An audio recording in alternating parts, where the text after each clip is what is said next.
দার্জিলিং, এই শব্দটা শুনলেই আপামর বাঙালির বুকের ভেতর এক দারুণ উত্তেজনা কাজ করে। মনে হয় 2-3 দিনের ছুটি পেলেই বেরিয়ে আসি আমাদের সকলের প্রিয় শৈল শহর থেকে। তবে এই ভিডিওটা দার্জিলিং নিয়ে নয়, এনজেপি রেলওয়ে স্টেশন থেকে মিরিকের রাস্তা ধরে গোপালধারা টি এস্টেট হয়ে মেঘের রাজ্য লেপচা জগৎ পৌঁছানোর একটা গল্প। তাই এই পর্বে আপনাদের সামনে তুলে ধরব উদার প্রকৃতির দুহাতে সাজানো নৈসর্গিক এক রাস্তা। Hello everyone, welcome to my channel trip talk. আমি সৌম্য আর আমি নিয়ে এসেছি আজকে সম্পূর্ণ নতুন একটা ভিডিও। লাস্ট ভিডিওটায় আপনারা দেখেছেন যে আমি এনজেপির সামনে আমি খুব কম টাইমের মধ্যে যে কটা পেরেছি লজের ইনফরমেশন দেওয়ার চেষ্টা করেছি। এই ভিডিওটা থাকছে এনজেপি থেকে দার্জিলিং অবধি আমরা যাচ্ছি। আমরা এখন চলি তাহলে দার্জিলিং ভায়া মিরিক। এনজেপি থেকে আমাদের গাড়ি ছুটলো দার্জিলিংয়ের পথে। একটা কথা আপনাদেরকে বলতে পারি, আপনার মনের অবস্থা যেমনই থাক না কেন, এই পথে যখন চলবেন তখন মন হঠাৎ করে খুব ভালো হয়ে যাবে। কিছুক্ষণ বাদেই বদলে গেল আশেপাশের পরিবেশ। সবুজ প্রকৃতির মধ্যে দিয়ে ছুটে চলল গাড়ি। পাহাড়ের রেখা দেখা গেল দূরের দিগন্তে।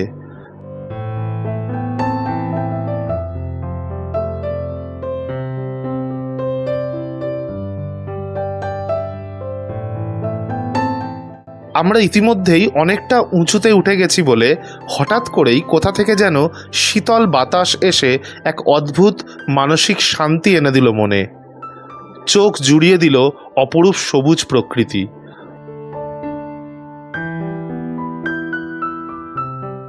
পথের দুধারে শুরু হলো নৈসর্গিক চা বাগানের দৃশ্য।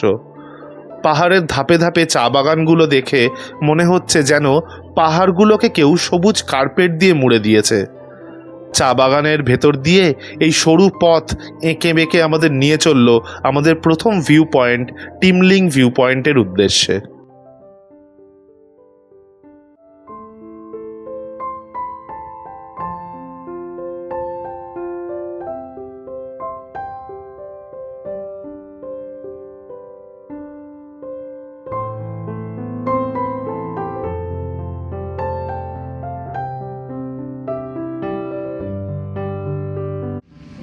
পাহাড়ি রাস্তায় এঁকে বেঁকে ঘুরতে ঘুরতে পৌঁছে গেলাম টিংলিং ভিউ পয়েন্ট।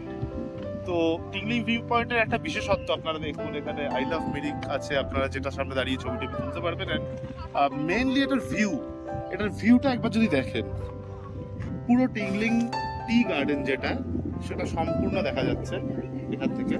এটা টিংলিং ভিউ পয়েন্ট সব থেকে উঁচু জায়গায় আছে। টিংলিং চা বাগানগুলোর ভেতর দিয়ে আপনারা যখন আসবেন, উপরে এসে আপনারা এই রাস্তাটা দেখতে পাবেন যেখান দিয়ে এলেন। তো এই হচ্ছে সেই রাস্তা।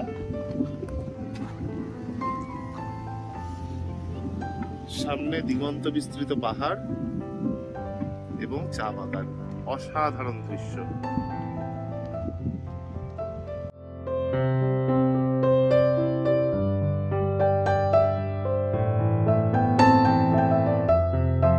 অনেকক্ষণ সময় কাটিয়ে বেরিয়ে পড়লাম মিরিকের উদ্দেশ্যে। আবার সেই আঁকাবাঁকা পথ। এবার পথের দুধারে শুরু হলো পাইন বন আর অজস্র ফার্ন গাছের ঝোপ। পৌঁছে গেলাম মিরিক লেক, যার দূরত্ব এনজেপি স্টেশন থেকে 58 কিলোমিটার। গাড়িতে আসতে সময় লাগবে ঘন্টা 2 মতো। মিরিক পার্কের গেটের সামনেই আপনারা পেয়ে যাবেন গাড়ি পার্কিং এর জায়গা। দুপাশে বেশ কিছু দোকানপাট। এই দোকান থেকে বিস্কিট কিংবা পাউরুটি কিংবা মুড়ি কিনে মাছেদের খাওয়াতে পারেন। এখানে মিরিক সম্বন্ধে আপনাদের 2-1টা কথা বলে রাখি। মিরিক নামটা এসছে লেপচা কথা মির ইয়ক থেকে, যার অর্থ অগ্নিদগ্ধ স্থান। নাম অগ্নিদগ্ধ হলেও বেশ ঠান্ডা হাওয়াই কিন্তু দিচ্ছিল।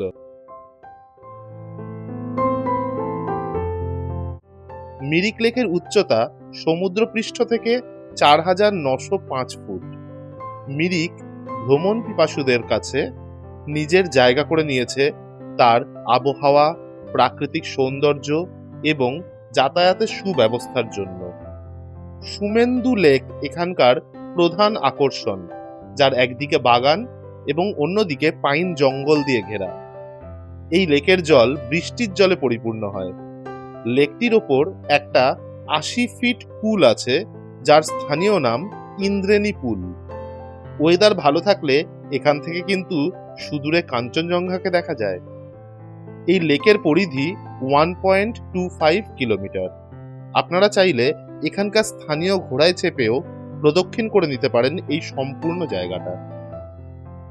পার্কের ভেতরে পেয়ে যাবেন পুরুষ ও মহিলাদের জন্য সুলভ শৌচালয়। মিরিকের প্রাকৃতিক সৌন্দর্য বেশ কিছুক্ষণ উপভোগ করে বেরিয়ে পড়লাম গোপালধারা টি এস্টেটের উদ্দেশ্যে। হঠাৎ শুরু হলো ঝিরিঝিরি বৃষ্টি। পাহাড়ের ওয়েদার যেমন হয়, এই রোদ তো এই বৃষ্টি। ভেজা স্যাঁতস্যাঁতে রাস্তা দিয়ে ছুটে চললো আমাদের গাড়ি।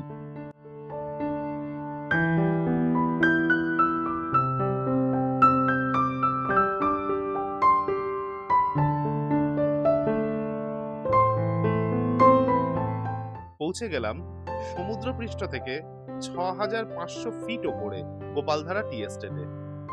গোপালধারা টি এস্টেট দার্জিলিং এর সুস্বাদু ও সুগন্ধি চা বাগানগুলির মধ্যে অন্যতম। ১৯৫৫ সালে তৈরি এই চা বাগানের চা ৬০ বছরেরও বেশি সময় ধরে চা প্রিয় মানুষদের রসনা তৃপ্তি করে আসছে। সারা পৃথিবী জোড়া খ্যাতি এই চায়ের। স্থানীয় মানুষদের উষ্ণ আতিথেয়তা ও প্রাকৃতিক সৌন্দর্যের মেলবন্ধন হলো এই গোপালধারা। মেইন চা বাগানের ভেতরে আপাতত প্রবেশ নিষেধ। তার বাইরে বিক্রি হচ্ছে বিভিন্ন কোয়ালিটির চা পাতা।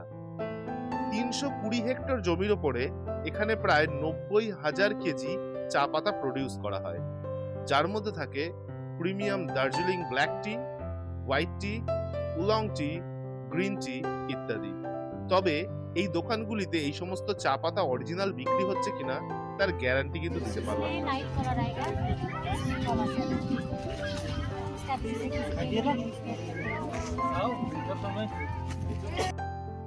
তবে রাস্তার অপোজিটে একটা দোকান দেখে অথেন্টিক বলেই মনে হলো। এখান থেকে আপনারা কিছু কেনাকাটা করে নিতেই পারেন।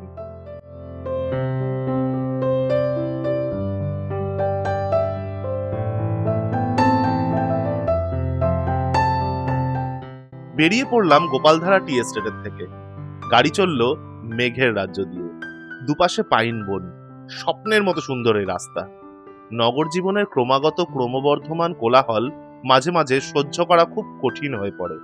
তখন এই বিশৃঙ্খলা থেকে বাঁচতে যখন একটি আশ্রয়ের কথা কল্পনা করি, তখন সবার প্রথমে আমার মনে হয় এই লেপচা জগতের কথা, যেখানে আমি নীরবতার শব্দ অনুভব করতে পারবো।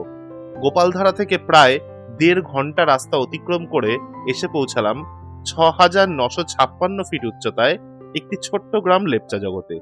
স্থানীয়রা এই গ্রামটিকে লেপচা বস্তি বলে। মূল ভাষায় লেপচা জগৎ মানে লেপচা উপজাতির আশ্রয়। এখানে রয়েছে ঘন পাইন রডোডেনড্রনের বন। এর সাথে রয়েছে নিদ্রাহীন রোমান্টিকতার গভীর অনুভূতি। সবুজ ল্যান্ডস্কেপগুলিতে কুয়াশার অস্পষ্টতা এবং প্রশান্তি অনুভব করা যায়। এখানকার অনাবিষ্কৃত এবং অস্পর্শিত সৌন্দর্য স্বর্গের চেয়ে কিছু কম নয়।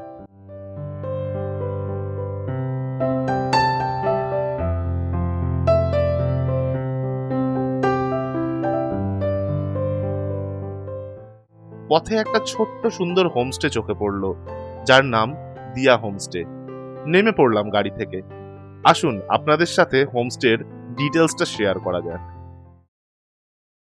হোটেলের দরজা দিয়ে প্রবেশ করে সোজাসুজি যে রুমটি, সেটাই ছিল আমাদের। ছোট রুমের মধ্যে 2টো বিছানা, প্রয়োজনীয় 4টে ব্ল্যাঙ্কেট, বালিশ, টাওয়েল, একটা ছোট টি টেবিল, আয়না, সবকিছু দিয়েই রুমটা খুব সুন্দর করে গোছানো ছিল। আর সবথেকে আকর্ষণীয় যেটা, জানলা খুললেই বাইরে দিগন্ত বিস্তৃত পাইনের জঙ্গল, আর সেখান থেকে ভেসে আসা এক রাশ মেঘ এসে যেন শরীরটাকে শীতল করে দিয়ে যাচ্ছিল।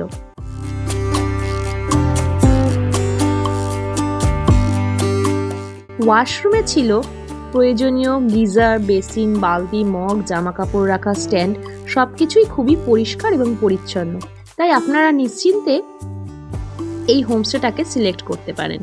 রুম থেকে বেরিয়েই বাঁ দিকে সিঁড়ি উঠে যাচ্ছে উপরে ছাদে ওঠার জন্য। সিঁড়িটা খুবই সুন্দর করে পাহাড়ি গাছ দিয়ে সাজানো। ওপরে উঠেই রুফটপ কিচেন এবং ডাইনিং এরিয়া।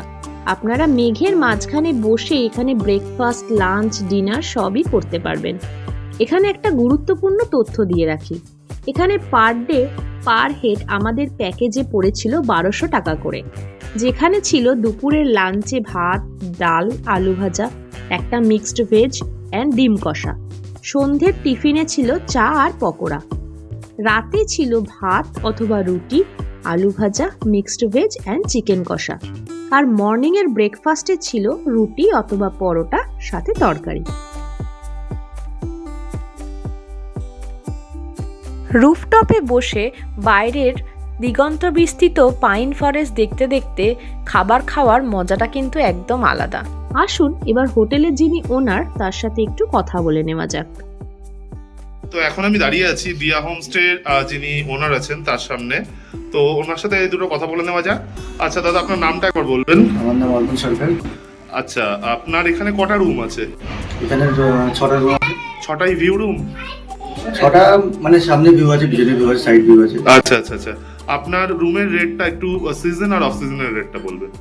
আমার সিজন অপশন এক সেমি রেট হয় 1200 করে। আচ্ছা, 1200 করে পার ডে পার হেড, তাই তো? এটা হচ্ছে 4 বেলা খাওয়া দাওয়া থাকছে আর স্টেইং থাকছে তার মধ্যে অ্যাকোমোডেশন। আচ্ছা, আর এমনি আর কি ফেসিলিটি আছে রুমের? রুমে গিজার পাওয়া যাবে, গিজার আছে, জল আছে, জল অল টাইম আছে। আচ্ছা, আর পাওয়ার ব্যাকআপের কিছু সব ব্যাপার? পাওয়ার ব্যাকআপ আছে। পাওয়ার ব্যাকআপও আছে। ঠিক আছে, থ্যাংক ইউ। আপনার সাথে কথা বলে খুব ভালো লাগলো।